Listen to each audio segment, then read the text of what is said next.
Okay, thank you, everybody. And happy to be joined by Senator Schatz.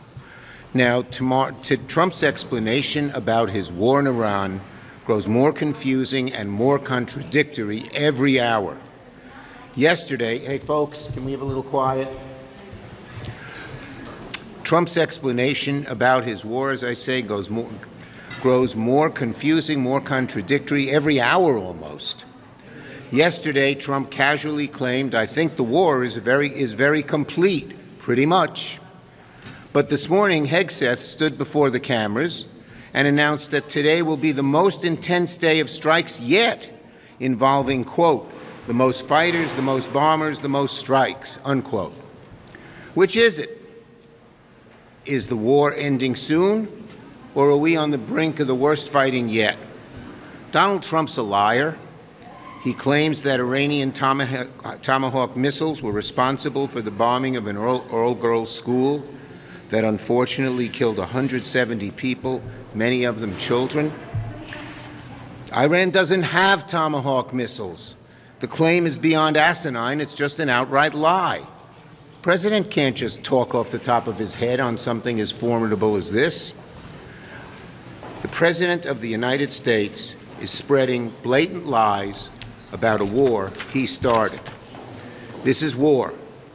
American troops are in harm's way. Billions are being spent overseas when there are such desperate needs here at home to lower costs. Yet the administration still cannot explain a clear strategy or an endgame. That's why today I joined with my colleagues Senator Reid and Shaheen and called on the Senate to halt the Trump administration officials. What we got there?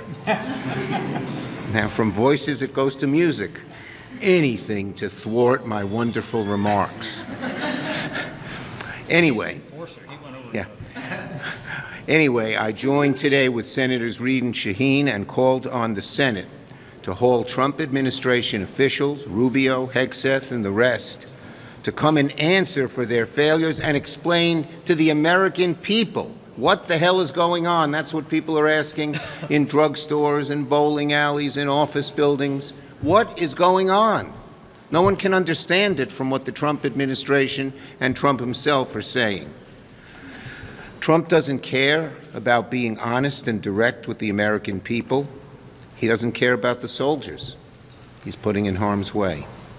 He doesn't care about the billions we're spending while Americans struggle to make ends meet.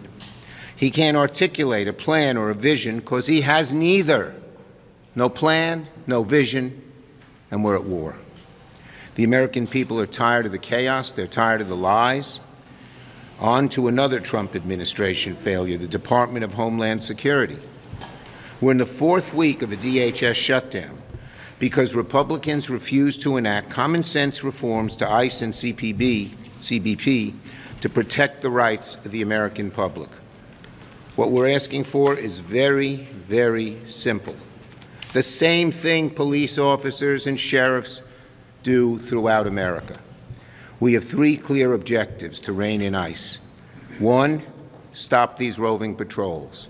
Two, enforcement and accountability. Three, no more secret police. Cameras on, masks off. They're common sense reforms. The overwhelming majority of Americans back them. They know you don't bust into someone's house without a warrant. They know that police should not have masks. But the Republicans have refused, Trump has refused to engage in a serious way in negotiations to these core areas. Instead, you see them trying to blame Democrats for long TSA screening lines at the airports. Well, yes, last week, Thursday, we gave them a chance to fund TSA and other DHS agencies last week. And last week, Senate Republicans, led by Senator Britt, blocked Senator Murray's attempt to pass the bill through UC, through unanimous consent. It funded the Cybersecurity and Infrastructure Agency, CISA. It funded TSA. It funded FEMA and other important DSA functions.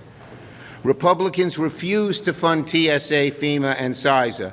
And why? To protect ICE, not to protect Americans. It's wrong. Republicans need to get serious. And now, Senator Schatz.